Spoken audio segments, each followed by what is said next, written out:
Hello, my dear fellow seekers of Zen and occasional chaos, to the Raw Yogi podcast. I'm not going to lie to you, hitting that record button for the first time was not easy. I am excited, but at the same time, I'm super anxious and happy that I finally created that space where we can be raw, authentic, and have some fun. I'm in India right now, completing my 300 hours in Ashtanga practice, and I couldn't think of a better subject to kick off this journey of podcasting than talking about yoga teacher trainings, or TTC as we like to call them. So, from this beautiful Mysore, I will be sharing with you the ins and outs of a yoga teacher training, all the options you have, how to prepare for it physically and mentally, and the special bonus, what is the thing I wish I knew before attending my very first yoga teacher training 8 years ago. So, buckle up, my friends, because we are diving deep.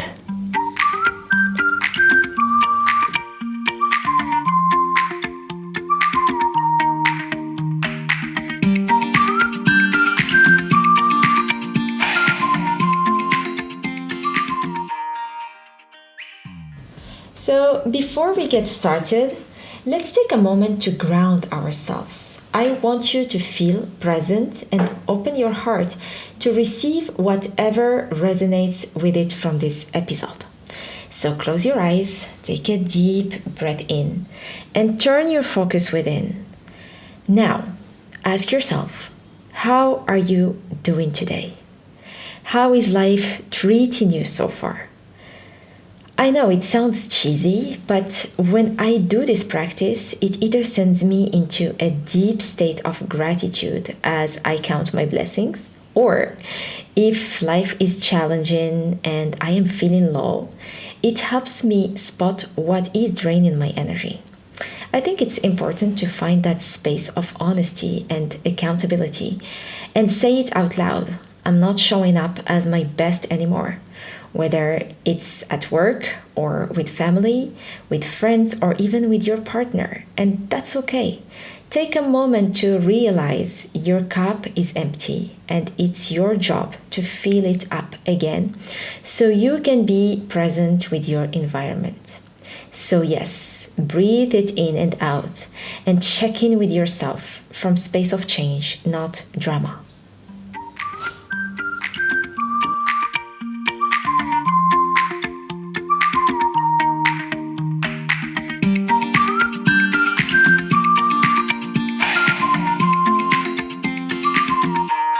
So, if you are listening to this episode today, maybe you are thinking of taking a yoga teacher training, but you don't know how to prepare for it, where to start, and it's okay. Don't worry, I got you covered in this episode, simply because 8 years ago, I was in the exact space mentally. I was working a 9-to-5 job and yoga was my escape. I was practicing 2 to 3 times a week. And for some reason, I felt the need to deepen my practice. So I was asking all my teachers where to go and how to deepen my practice. Most of them advised me to go to India. So I was like, say no more, my friends. I decided to quit my job, take my one-way ticket to India, sign up for this course, and just go for it. Now, I know what you're thinking. It sounds crazy and scary decision and very extreme, and I couldn't agree more. It was a scary decision to make, but with everything happening in my life at that time, it felt like the right move to do. So that leap of faith transformed my life in ways I never imagined. Since then, I was traveling around Southeast Asia for the past 7 years. I settled in Kuala Lumpur for 4 years, then I moved to Bali for 3 years, and I have been teaching yoga since then. Even my marketing background started to align with this field at some point. But I will save this for another episode. Now, let's talk about yoga teacher training. Let's get into the details. First, decide where to go.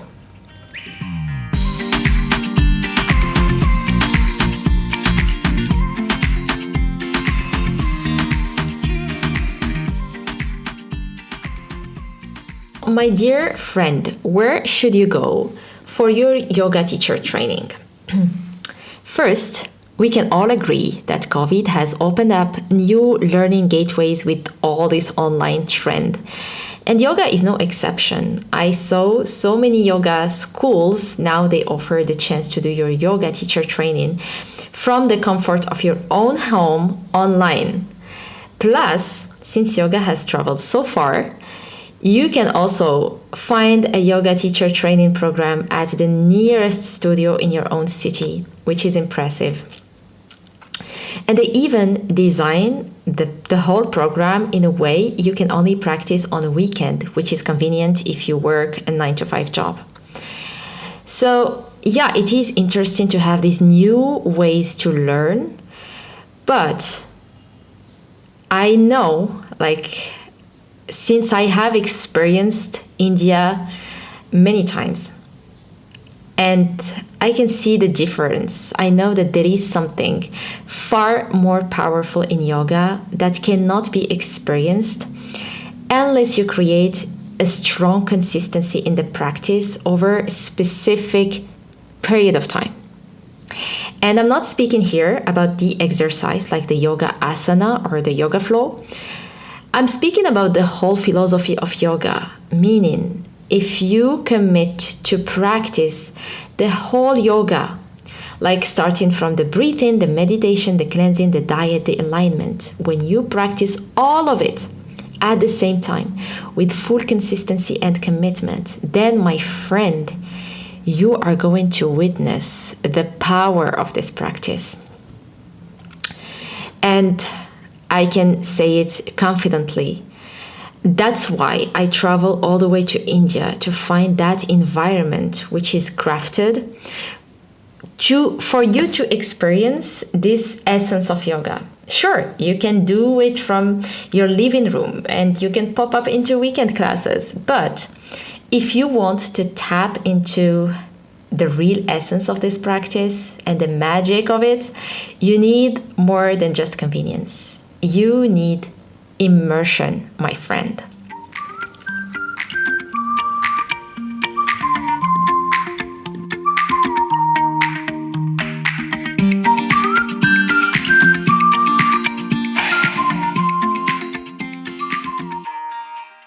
Now, before we get too excited about India, let's talk about the most important part of this journey, the preparation. And no, I'm not talking about what kind of clothes to pack or which essentials to bring to India. I mean a different kind of preparation, conscious one. First, you need to ask yourself why you want to do this training in the first place. Because if you think yoga teacher training is all about getting this certification that will allow you to teach yoga wherever you go, and your main goal is to become a teacher straight away after this training, then I hate to break it to you, but that's not the right approach. This training is mainly for you to learn to sit with your own shadowy corners.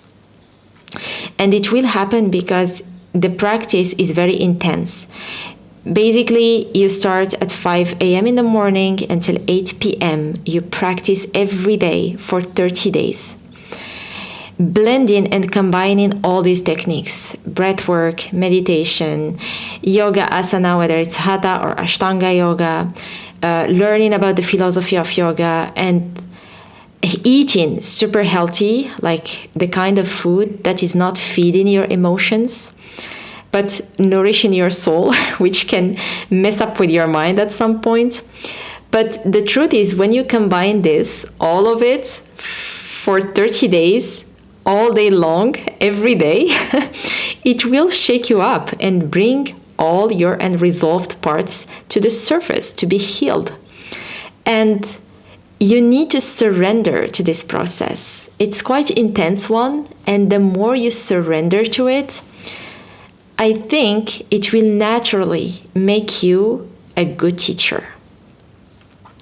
Because that's what teacher is, experiencing his own shadows, That's how you cultivate compassion towards others. That's how you stop judging people, because you've sat with yourself enough to know that you are also a big container of darkness. And just by watching your own darkness, you are not allowed anymore. You cannot even allow yourself to judge other people or to feel superior. It humbles you. It really humbles you. And I think that's my favorite part of yoga. Then the second part is intention. I believe every place on earth carries its own energy. Just think about your own city, your own country. Like, you have big cities where you can feel crowded, stressful, aggressive. And when you go to a touristic city, you have this relaxed vibe that is inviting you to unwind and explore. And it gives you a different energy. So India has this vibrant and intense energy. And I know, without a clear intention, you might find yourself pulled in many directions, especially if you're going for spiritual work.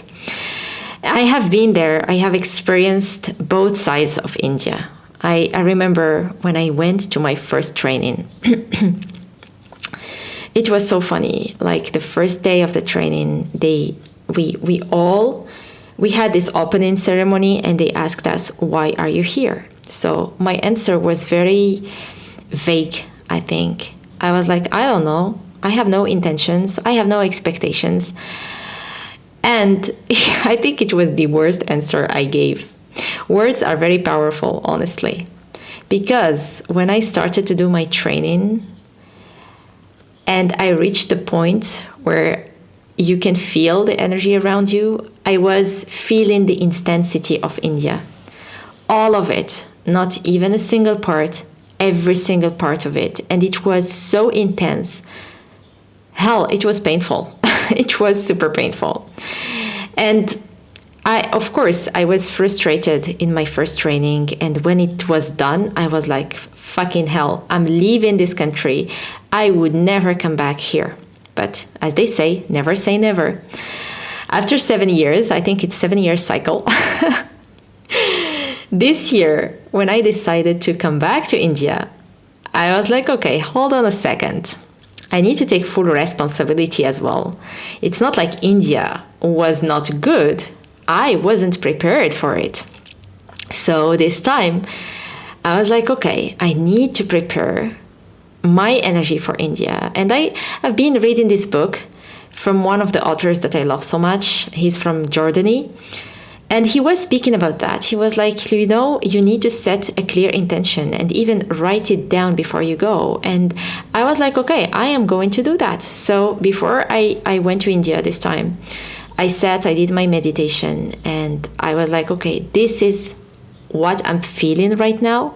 This is how I want to feel. This is the kind of emotions I want to experience in India. And that's what I want to learn from it. And I wrote this down. And it was quite interesting, because when I arrived to India, I could feel that the reality was bending according to my intention. Like, the people I had in my class were answering my intention. The food I was eating, my room, my walks, the space I was having, the weather, everything was bending according to my intention. And it's very nice to witness that. To make it very simple to you, just imagine it this way. Like, imagine you've been in, like, you're standing by a powerful river, and it could be dangerous if you dive in without purpose. But if your intention is just to ground yourself, to feel the freshness of the water, then you will find peace by just sitting on the rock and dipping your feet in. Got my point? I hope so. So, clear intention is very important. Set a clear intention of what you want to get from, whether it's India or Bali or wherever you go. Set an intention and especially if you're going for spiritual training. Write it down, and very crucial part, ask for divine guidance. Ask God to guide you and to protect you. So important, because you never know. There is so many things happening in the invisible world that we need this protection. And you don't need to have some script to ask God for that. Use unscripted words, something that comes from your heart, and you are communicating with the divine power to say, hey, I'm going to this place. This is how I want to feel. I'm a little bit scared to go there, and I'm just asking you to guide me through this process and to protect me from my own self and from whatever I can see and I cannot see as well. It is crucial preparation.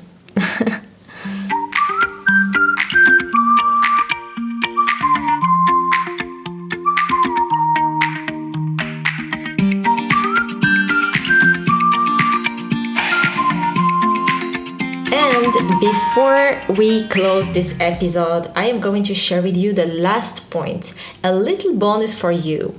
The one thing I wish I knew before my first training. And I don't know why no one talks about this point, this messy part of the yoga teacher training, because let's face it, it's very intense. It's not like a walk in the park. So this is the thing I wish I knew at that moment, because when I did my first training, I had no knowledge at all about the dark night of the soul or the ego death or the rebirth or even those delightful phases of consciousness.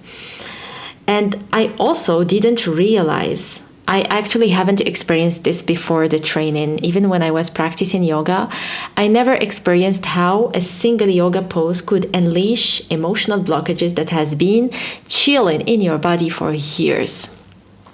And during the training, it doesn't happen to everyone, of course, but if you're the lucky one, you might experience this. There is this moment in your training where all of a sudden your yoga pose, your breath, your focus, your gaze are so aligned, like they reach that perfect alignment. Something powerful happens within. Like you might experience huge waves of strong emotions. It can be negative emotions like grief. I wouldn't call it negative because for me, all emotions, there is no negative and positive. There is always something to learn from it. But these intense emotions, it can be grief, sadness, anger. It can be joy as well.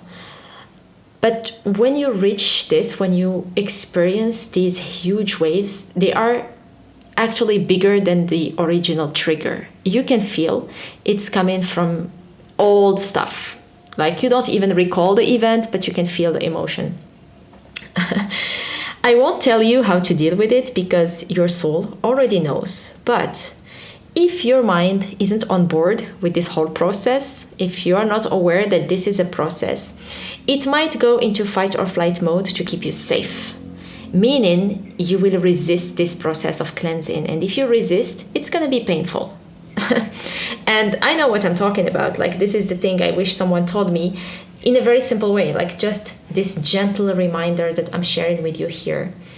Those gigantic waves of emotions are totally normal during your training because, hey, we are playing with breath here, like meaning you're creating space and you're cleansing your body with breathing. Then you're stretching your body into a million of directions. So basically you're creating this flow of energy inside. Of course, things will come to the surface. You are transforming.